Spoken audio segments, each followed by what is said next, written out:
इस वीडियो में हम बात करेंगे ऑर्डर फ्लो के बारे में। ऑर्डर फ्लो क्या होता है, उसको कैसे आइडेंटिफाई करें और उसका क्या यूज़ है, क्या उसके बेनिफिट है, क्या उसके नुकसान है। तो ये वीडियो काफ़ी इंटरेस्टिंग रहेगी आप सबके लिए और वीडियो को आप पूरा देखिएगा, काफ़ी हेल्पफुल आपके लिए रहेगा। और इस वीडियो में बताऊंगा कि कैसे करके आप इसको यूज़ कर सकते हो और ये एक्चुअल में कैसे क्रिएट होता है और मिटिगेशन क्या होता है और अनमिटिगेशन क्या होता है। अगर आप डायग्राम देख सकते हो तो मार्केट बेयरिश थी, फिर बुलिश गई और उसके बाद में क्या पॉसिबल होता है, इस टाइप से मार्केट क्या है रन करती है, कभी बुलिश कभी बेयरिश। तो ऑर्डर फ्लो को वहाँ पे कैसे आइडेंटिफाई करें और उसको कैसे ट्रेड करें। ऑर्डर फ्लो बेसिकली एक ऑर्डर ब्लॉक का ही वर्जन होता है और जो ऑर्डर ब्लॉक होता है वो ऑर्डर फ्लो से ही बनता है। अगर आप इस डायग्राम में यहाँ से देखोगे, मार्केट जब ऊपर जाती है तो मार्केट ऊपर हायर हाई जाएगी या फिर नीचे जाएगी तो लोअर लोज बनाती जाएगी। मार्केट ने जैसे ही ऊपर गई, ये एक काउंटर ट्रेंड है, मेजर ट्रेंड आपका यहाँ पे बॉस हुआ है, तो ये हर एक टाइम में काम करेगा, कोई सा भी टाइम फ्रेम हो, कोई दिक्कत नहीं है। आपका जैसे ही मार्केट ऊपर गई, मार्केट जैसे ही ऊपर करके एक पुल बैक लेती है और ऊपर की तरफ ब्रेक करती है हाई, तो मार्केट क्या करता है, एक वापस आता है। तो ये जो हमारा लास्ट सेलिंग मूव होता है पूरा, उसको हम बोलते हैं ऑर्डर फ्लो। और इसी में एक होता है ऑर्डर ब्लॉक, जो कि आपका एक एक्सट्रीम पे होता है, एक मिडिल में भी बनता है कभी कभी और कभी ऊपर भी बनता है। 3-4 ऑर्डर ब्लॉक आपको देखने को मिलेंगे कभी कभी, और कभी कभी आपको एक ऑर्डर ब्लॉक देखने मिलेगा। ये सब चीज़ें होती हैं पॉसिबल। और ये हमारा जो होता है पूरा जोन, मतलब जहाँ से मार्केट ड्रॉप हुई है और उसके बाद मार्केट ने ब्रेक किया है, तो इसको हम जनरली इस तरीके से मार्क कर सकते हैं। और इस जोन को पूरे को कहा जाता है कि ऑर्डर फ्लो। ये होता है हमारा ऑर्डर फ्लो, इसको शॉर्ट फॉर्म में बोलते हैं OF, ऑर्डर फ्लो होता है इसको। और ऑर्डर फ्लो को हम यहाँ से ट्रेड कर सकते हैं और यहाँ पे हम बाय भी कर सकते हैं। सम टाइम ये काफ़ी डीपर भी आ जाएगा, सम टाइम ऊपर से ही टैप करके चला जाएगा, ये डिपेंड करेगा सिचुएशन के ऊपर। अब क्या होता है इस केस में, क्या हुआ, मार्केट यहाँ से टैप किया और यहाँ से ऊपर गई, तो इसको बोलते हैं मिटिगेटेड ऑर्डर फ्लो। क्यों? क्योंकि मार्केट ने इसको मिटिगेट कर दिया, आप यहाँ पे बाय कर सकते हो। अगर मार्केट दोबारा इसी जोन पे आती है तो हम यहाँ पे बाय नहीं करते हैं।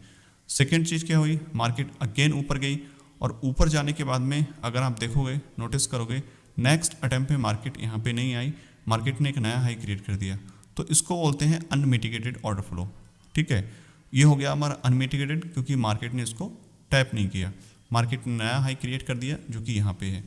और उससे ऊपर वाला अगर आप देखोगे, जो कि हमारा यहाँ पे बना, ये हमारा मिटिगेट हो गया, क्योंकि मार्केट इसको आई भी और इसको टैप भी किया, बट ये फेल भी हो गया। ठीक है, तो इसको बोलते हैं मिटिगेशन, नॉन मिटिगेशन और फेल्ड ऑर्डर फ्लो। ठीक है, ये तीनों सिचुएशन आपके सामने हैं और यही 3 चीज़ें आपको देखने को मिलेंगी ड्यूरिंग ऑर्डर फ्लो मार्क करने में। तो मार्केट जब ऑर्डर फ्लो को फेल करता है, मार्केट नीचे जाती है, ये एक काउंटर ट्रेंड था और मार्केट में जो एक्चुअल में स्ट्रक्चर था वो यहाँ पे है। मार्केट इसको ब्रेक करेगी, उसके बाद हम क्या इसमें सेल अपॉर्चुनिटी देखेंगे। अब मार्केट ने जैसे इसको ब्रेक किया तो हम क्या करते हैं, पॉसिबली ऑर्डर ब्लॉक देखते हैं कि ऑर्डर ब्लॉक कहाँ पे है, उसके बाद हम सेल करते हैं। और जो हमारे सबसे पहले अगर आप ऑर्डर फ्लो देखोगे कहाँ पे है, ये वाला हमारा ऑर्डर फ्लो तो फेल हो गया। अब मार्केट में क्या हुआ, एक सेल ऑर्डर फ्लो बन गया जो कि यहाँ पे बना टॉप पे। और ये सेल क्यों बना, जब मार्केट ने इसको ब्रेक कर दिया, मार्केट का जो ट्रेंड था वो चेंज हो गया, बुलिश से अब बेरिश हो गया, मार्केट नीचे आई। अब क्या करेंगे हम, पॉसिबल अगर मार्केट यहाँ पे आएगी तो हम सेल करेंगे। और उससे नीचे देखोगे तो यहाँ पे ये ऑर्डर फ्लो हो गया, ये वाला ऑर्डर फ्लो मिटिगेटेड है, ये वाला अनमिटिगेटेड है। फिर थोड़ा सा हम और नीचे आएंगे, देखेंगे ये वाला ऑर्डर फ्लो, ये यहाँ पे आके मिटिगेट हुआ और इस वाली एंट्री को हम सेल भी कर सकते हैं। ये मिडिल वाली नहीं भी कर सकते क्योंकि मार्केट ने स्ट्रक्चर अभी ब्रेक नहीं किया है, जो कि यहाँ पे होता है। मार्केट जैसे इसको ब्रेक करेगी तभी हम सेल करते हैं। और हमारे पास अभी 2 जोन है, जैसे ये वाला अनमिटिगेटेड होता, जैसे मार्केट ने यहाँ पे ब्रेक किया, ऊपर गई, यहाँ पे टैप किया, हम यहाँ से सेल कर सकते हैं। ये हमारी पहली एंट्री होती है। और दूसरी एंट्री कहाँ कर सकते हैं, टॉप पे। क्यों? क्योंकि ये वाला मिटिगेटेड है और ये अनमिटिगेटेड है। मार्केट जब भी इन दोनों जोन पे जाएगी हम यहाँ पे सेल कर सकते हैं। तो मार्केट पहले टैप पे आई, आप यहाँ से सेल कर सकते हो। और मार्केट इसके बाद काफ़ी नीचे भी जाती है, सम टाइम पुल बैक लेती है एक्सट्रीम को टैप करने के लिए, जैसे कि जो कि यहाँ पे है, और सम टाइम नहीं भी करती है। बट आपको 2 जगह पे आप एंट्री ले सकते हो। मार्केट का पहली एंट्री आपकी यहाँ पे हो गई, अगर दूसरी एंट्री मार्केट में पॉसिबल होती है तो कैसे करके होगी, तो ये हमारा एक चेंज ऑफ करेक्टर हो गया। और चेंज ऑफ करेक्टर होने के बाद में क्या करते हैं, हम जनरली बाय देखते हैं अगर मार्केट बेरिश है, और सेम चीज़ अप्लाई करते हैं हम बुलिश मार्केट में। तो मार्केट ने जैसे चेंज ऑफ करेक्टर किया, हम यहाँ पे देखेंगे बाय, कहाँ तक के लिए, एटलीस्ट यहाँ तक के लिए, क्योंकि यही जोन है जहाँ से मार्केट में रिवर्सल आ सकती है। क्योंकि मार्केट अभी भी ऊपर वाला जो ऑर्डर फ्लो वो अनमिटिगेटेड है और मार्केट अभी बेरिश है। जैसे यहाँ से चौक हुआ, चेंज ऑफ करेक्टर हुआ, मार्केट को क्या चाहिए, एक कंटिन्यूएशन चाहिए ऊपर के लिए, शॉर्ट टर्म के लिए, और उसके बाद में हम मार्केट में बेरिश डाउन साइड मूव देखेंगे। क्यों? क्योंकि ओवरऑल हमारा बेरिश मोमेंटम है, मार्केट ने ब्रेक किया स्ट्रक्चर, पहला चेंज ऑफ करेक्टर किया, और ये एक इंडिकेशन होता है दैट मार्केट ऊपर की तरफ जाने की एक पॉसिबिलिटी होती है कि मार्केट ऊपर जाएगी और अपने एक एक्सट्रीम को टैप करेगी, जो कि यहाँ पे अगर ये नहीं होता तो कोई ज़रूरत नहीं थी कि यहाँ से हम चेंज ऑफ करेक्टर के बाद एंट्री लेते। मार्केट ने जैसे चेंज ऑफ करेक्टर किया, हम यहाँ से एक क्विक शॉर्ट टर्म के लिए यहाँ से बाय करेंगे। ये हमारा एक बुलिश ऑर्डर फ्लो हो जाएगा, मार्केट ने टैप किया और मार्केट यहाँ से हम बाय कर सकते हैं। और कहाँ तक के लिए? यहाँ तक के लिए। और दूसरा ये होता है कि ऑर्डर ब्लॉक। ऑर्डर ब्लॉक कैसे काम करता है आपको पता ही है कि ऑर्डर ब्लॉक इसमें यहाँ पे होगा, आपका एक्सट्रीम पे हो सकता है, मिड में भी हो सकता है और आपका स्टार्टिंग में भी हो सकता है। तो ये डिपेंड करता है सिचुएशन के ऊपर। बट ऑर्डर फ्लो होता है वो एक जोन होता है, एक स्पेसिफिक जोन होता है, वहीं से मार्केट में एक रिवर्सल आएगा या फिर कंटिन्यूशन आएगी। तो मार्केट का अगर ट्रेंड बुलिश है तो फिर कंटिन्यूशन रहेगा, अगर फेल हो जाएगा तो फिर रिवर्सल होगा। और इसके फ़ायदे नुकसान दोनों हैं। अब जैसे ही मार्केट इस पर टैप करेगी यहाँ पे, तो आप यहाँ से भी एंट्री ले सकते हो डायरेक्ट। और यहाँ पे अगर आप चाहो तो एक लोअर टाइम फ्रेम में कन्फर्मेशन भी ले सकते हो, जैसे कि लाइक 1 मिनट में जाए मार्केट यहाँ से और कोई भी 1 मिनट का ऑर्डर फ्लो टैप करें मार्केट और उसके बाद हम सेल करें। तो ये पॉसिबल सिनारियो यहाँ पे होता है। और आप चाहें तो यहाँ से भी डायरेक्ट एंट्री ले सकते हो, क्योंकि मार्केट ने यहाँ से स्ट्रक्चर जो आपका टैप कर दिया एक्सट्रीम पे, और यहाँ से आप इसको डायरेक्ट सेल कर सकते हो स्टॉप इसके अबव डाल करके, टारगेट इसके नीचे। तो ये पॉसिबल सिनारियो होता है ऑर्डर फ्लो का। इस तरीके से आप मार्क कर सकते हो एक mitigated order flow, unmitigated order flow और फेल वाला जो ऑर्डर फ्लो होता है उसको। तो ये मैंने निफ्टी का चार्ट लिया है और ये लाइव मार्केट चल रही है अभी, और इसमें आप ज़्यादा अच्छे से समझ पाओगे। ये अभी का लाइव प्राइस चल रहा है निफ्टी का, और इसमें मैं दिखाऊंगा कि आप पहले स्ट्रक्चर को मार्क करना है, फिर उसके बाद में कैसे करके आप ऑर्डर फ्लो को मार्क कर सकते हो। तो सबसे पहले अगर आप यहाँ से देखोगे, जहाँ से स्टार्ट करते हैं स्ट्रक्चर को मार्क करना, ये वाले हमने हाई लो मार्क करे। ये क्यों किए हैं? क्योंकि इनका जो मूव है वो पिछले वाले पुल बैक से बड़ा है, तो इसको हम as a valid structure mark कर सकते हैं। और जैसे ही मार्केट इसके लो को ब्रेक करेगी वो हमारा ब्रेक ऑफ स्ट्रक्चर हो जाता है, और ये हमारा ब्रेक ऑफ स्ट्रक्चर हो गया। और उसके बाद में हमें चाहिए एक वैलिड पुल बैक, एक डीपर पुल बैक, जिससे कंफर्म हो सके कि हमारा स्ट्रक्चर वैलिड है या नहीं है। इसके बाद में क्या हुआ, मार्केट ने छोटे छोटे पुल बैक दिए, आप देख सकते हो 1 2 3 4 5 6 बार। बट कोई भी पुल बैक ऐसा नहीं है जो कि काफ़ी बड़ा हो, लेकिन इस पुल बैक ने इन सबसे बड़ा है। इसका मतलब ये क्या हुआ कि ये हमारा जो स्ट्रक्चर है वो कुछ इस टाइप से हमारा एडजस्ट हो जाएगा, ये नया स्ट्रक्चर हो गया।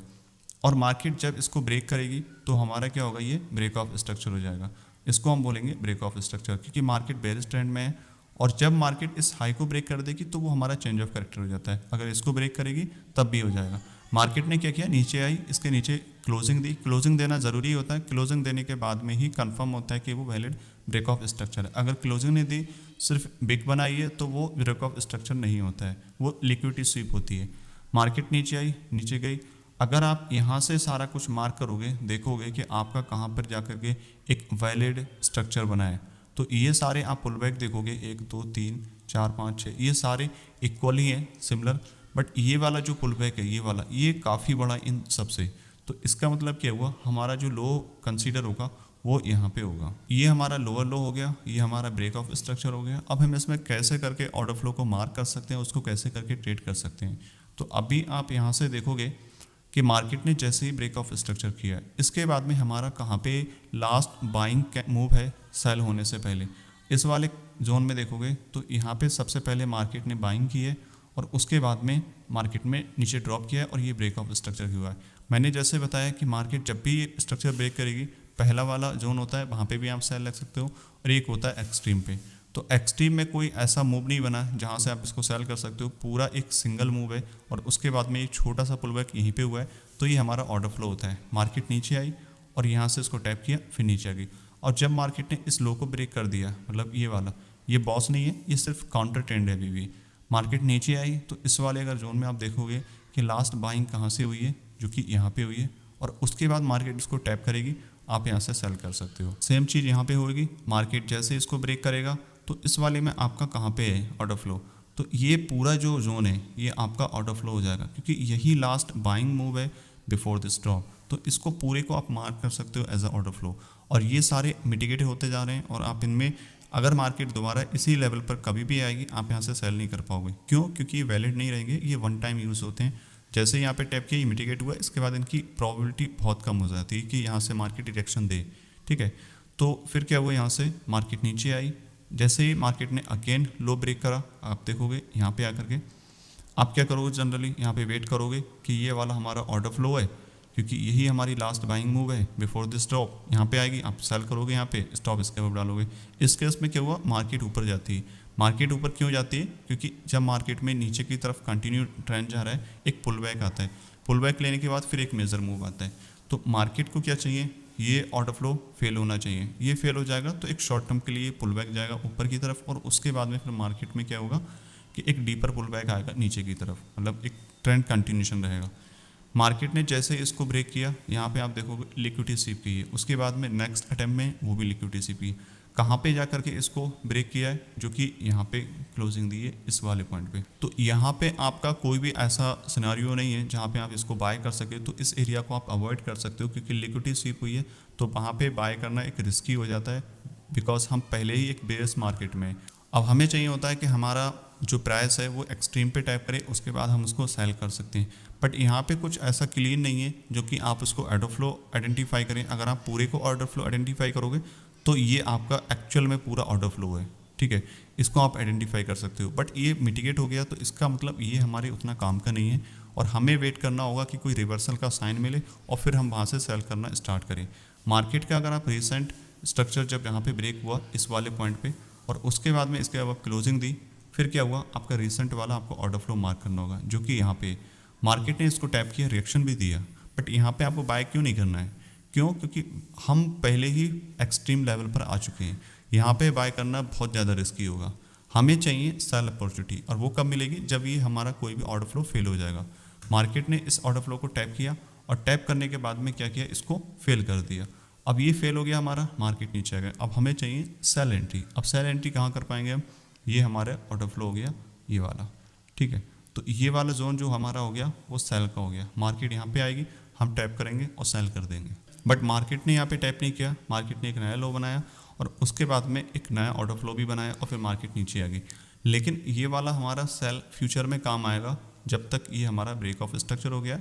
मैंने बताया था मार्केट एक्सट्रीम पे भी जाता है, और मार्केट पहले वाला जो मूव होता है उसको भी टैप करता है। मार्केट ने जैसे ये ब्रेक किया यहाँ पे इस वाले पॉइंट पे, तो हमारा जो ऑर्डर फ्लो है वो कहाँ पे है, ये वाला है। ये पूरी लास्ट बाइंग मूव है बिफोर दिस ड्रॉप, तो हम इस पूरे को मार्क कर लेंगे, और यहाँ पे हम सेल करेंगे, स्टॉप इसके अब डालेंगे, दूसरी एंट्री हम यहाँ पे लेंगे। तो ये 2 पॉइंट हैं जहाँ पे आप सेल कर सकते हो। जैसे ही मार्केट ने टैप किया, आप यहाँ से सेल कर सकते हो। मार्केट ने एक माइक्रो स्ट्रक्चर ब्रेक किया, ये हमारा इंटरनल स्ट्रक्चर होता है, और उसके बाद आप देखोगे इस वाले पूरे जोन में कहाँ पे लास्ट बाइंग मूव है बिफोर दिस ड्रॉप, ये वाला, ठीक है। तो मार्केट यहाँ पे आएगी, आप यहाँ पे सेल कर सकते हो। आपको इन सब के बीच में कुछ भी नहीं करना है, ये सब काउंटर ट्रेंड है, और इनके चक्कर में नहीं पड़ना है आपको, ठीक है, वरना यहाँ पे आपको लॉसेस हो जाएंगे। आपको पहला स्ट्रक्चर ठीक से आइडेंटिफाई करना है, और उसके बाद में ही एंट्री लेनी है। मार्केट ने यहाँ पे टैप किया, आप अगेन यहाँ से सेल कर सकते हो। मार्केट ने दोबारा से यहाँ से ब्रेक किया, अब इस वाले जोन में देखोगे कि कहाँ पे आपका ऑर्डर फ्लो है जो कि अनमिटिगेटेड है। तो ये वाला पूरा ऑर्डर फ्लो है आपका इस वाले पॉइंट से। अब ये वाला ऑर्डर फ्लो मैंने यहाँ से क्यों टैप किया, और ये वाला यहाँ से क्यों टैप नहीं किया, और ये मार्केट ने यहीं से क्यों रिएक्शन दी है, आपको बहुत बारीकी से समझना है।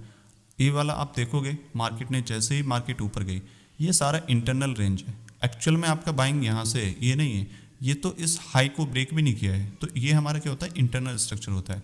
मार्केट ऊपर गई तो यही हमारी लास्ट बाइंग है, तो यही हमारी लास्ट बाइंग है बिफोर दिस ड्रॉप। मार्केट ने यहाँ पे इसको ब्रेक भी किया, और मार्केट दोबारा यहाँ पे आई भी, और मार्केट ने यहाँ से रिएक्शन भी दी, और हम इस पॉइंट से हम इसको सेल भी कर सकते हैं। मार्केट ने अगेन एक माइक्रो स्ट्रक्चर यहाँ से ब्रेक किया, और इस माइक्रो स्ट्रक्चर ब्रेक होने के बाद ऑर्डर फ्लो कहाँ पे है आपका, ये पूरा ऑर्डर फ्लो आपका। मार्केट ने यहाँ से टैप किया, अब फिर से इसको सेल कर सकते हो। फिर क्या हुआ, इस माइनर से स्ट्रक्चर को यहाँ से ब्रेक किया। अब माइनर से स्ट्रक्चर जैसे ही ब्रेक हुआ, आप यहाँ से दोबारा से सेल कर सकते हो, ठीक है। तो इस टाइप से आप इसको कंटिन्यू सेल कर सकते हो। और मार्केट का एक फाइनल जो मूव हुआ है वो यहाँ पे हुआ है, मार्केट ने इसको ब्रेक किया, और इस वाले जोन में आपका last buying move before the drop कहाँ पे, ये वाला है, जो कि मार्केट ने इसको टैप किया, माइनर सा रिएक्शन दिया, बट इसको फेल कर दिया। इसका मतलब क्या है कि मार्केट अब क्या है, हमारे एक्सट्रीम लेवल पर जाने की पॉसिबिलिटी है, जो कि एक्सट्रीम पे है, और यहाँ तक जाएगी। उससे पहले आप शॉर्ट टर्म में बाय भी कर सकते हो। कैसे कर सकते हो, ये हमारा हो गया चेंज ऑफ कैरेक्टर, जो कि मैंने बताया था, ये हमारा चेंज ऑफ कैरेक्टर हो गया, और ये होने के बाद हम शॉर्ट टर्म बाय कर सकते हैं, बट यहाँ तक के लिए। जैसे ही मार्केट यहाँ टैप करेगा, हम यहाँ से सेल देखना शुरू कर देंगे। तो मार्केट ने जैसे ही चेंज ऑफ कैरेक्टर किया, आपको क्या चाहिए, एक नया हाई बने माइनर सा, वो यहाँ पे बना, और इस वाले को मिटिगेट किया। ये हमारा पूरा डिमांड जोन हो गया, आप यहाँ पे बाय कर सकते हो, स्टॉप इसके नीचे डालना होगा। फिर मार्केट जब इसको टैप करेगी एक्सट्रीम लेवल पे, जो कि यहाँ पे, और जहाँ पे आप टैप करेगी आप एक एंट्री यहाँ पे ले सकते हो ऊपर वाले पे, क्योंकि मार्केट ने अब एक्सट्रीम ड्राइव कर दी है, और एक शॉर्ट टर्म के लिए बाय यहाँ पे ले सकते हो। और जैसे ही मार्केट ऊपर गई आप यहाँ पे भी बाय कर सकते थे, बट मार्केट यहाँ पे रिटर्न नहीं आई, तो ये हमारा जो होता है अनमिटिगेटेड होता है। ठीक है, इसका आप कोई काम नहीं है, इसका मतलब ये नहीं कि अनमिटिगेटेड तो यहाँ पे दोबारा ले लेंगे, क्योंकि आपका जो मेजर टाइम फ्रेम है वो बेरिश है और आपको चाहिए यहाँ पे सेल। तो सेल कहाँ पे मिलेगी, हमारा ऑर्डर फ्लो फेल हो जाएगा। तो ये वाला माइनर था ऑर्डर फ्लो, वो फेल हुआ, मार्केट नीचे आई जो कि इस लेवल पर है, और आप चाहें तो ये फेल होते ही दोबारा से मार्केट यहाँ पर आती तो यहाँ पे सेल कर सकते थे। ठीक है, तो ये वाला एक पुल बैक है जहाँ पे आप सेल कर सकते थे। और दूसरा ये मार्केट ने जैसे इसको ब्रेक किया, ये वाला हमारा पूरा ऑर्डर फ्लो गया। अभी मार्केट का ये लाइव प्राइस चल रहा है, मार्केट अभी दोबारा यहाँ पर आएगी, हम यहाँ से सेल कर सकते हैं और टारगेट हम अपने इसके लो को कर सकते हैं, जो कि आज का लो है अभी तक के लिए। और मार्केट को इसी लेवल पर जब भी आएगी हम यहाँ से सेल करेंगे। इस तरीके से आप ऑर्डर फ्लो को यूज़ कर सकते हो। इसके फ़ायदे भी हैं, नुकसान भी हैं। इसका फ़ायदा ये है कि जब भी मार्केट इस जोन पे टैप करेगी आपको रिएक्शन मिलेगा, मोस्ट ऑफ द टाइम आपकी ट्रेड विनिंग होगी। लेकिन इसमें नुकसान ये है कि आपका जो रिस्क रिवॉर्ड है वो काफ़ी कम रहता है। लाइक अगर आप चाहते हो कि आपका रिस्क रिवॉर्ड 1:2 रहे या 1 रहे या 3 रहे, 3 तक आपको ईजिली मिल जाता है। बट आप अगर मेजर ट्रेंड पकड़ पाते हो, जैसे कि ये वाला टैप किया तो ये आपका मेजर था, यहाँ पे टैप किया तो आपको एक बड़ा रिस्क रिवॉर्ड मिलेगा, क्योंकि अगर आप यहाँ से सेल कर रहे हो, ठीक है, क्योंकि आप अब प्रो ट्रेंड को ट्रेड कर रहे हो, स्टॉप इस हाई के अब डालना होगा और टारगेट आपका लो रहेगा। लेकिन ऑर्डर ब्लॉक क्या होता है, वो इसका एक रिफाइन वर्जन होता है। वहाँ पे क्या होता है, मार्केट जब ऑर्डर ब्लॉक पे टैप करती है, हम अपना ऑर्डर ब्लॉक के हिसाब से स्टॉप लॉस रखते हैं, तो वहाँ पे आपका आरआर है ना वो बहुत ज़्यादा बढ़ जाता है। लेकिन दिक्कत है कि स्टॉप लॉस आपका उस केस में ज़्यादातर हो भी जाता है, क्योंकि मार्केट फ्लक्चुएट करती है, तो ऑर्डर ब्लॉक आपका ले लेती है मार्केट, और उसके बाद में जाती आपके डायरेक्शन में ही है। और यही रीज़न होता है जिसकी वजह से आप डायरेक्शन एक सही प्रेडिक्ट कर पाते हो, लेकिन आपके ऑर्डर ब्लॉक फेल हो जाते हैं, क्योंकि आपको पता है मार्केट ऊपर जा रही है नीचे जा रही है, लेकिन ऑर्डर ब्लॉक क्यों फेल हो जाता है, उसका यही रीज़न होता है। अगर आप सही से उसको आइडेंटिफाई कर पाओ, आपका ऑर्डर फ्लो कहाँ पे है, ऑर्डर ब्लॉक किधर है और स्टॉप लॉस किधर डालना है, अब आपको पता चल गया होगा कि ऑर्डर फ्लो कैसे काम करता है और ये कितना पावरफुल है। ये लाइव मार्केट है, कोई मैं आपको प्रीवियस डाटा नहीं दिखा रहा हूँ, ताकि आपको समझ आ सके और आप कहीं भी किसी भी स्टॉक में कहीं भी अप्लाई कर सकते हो।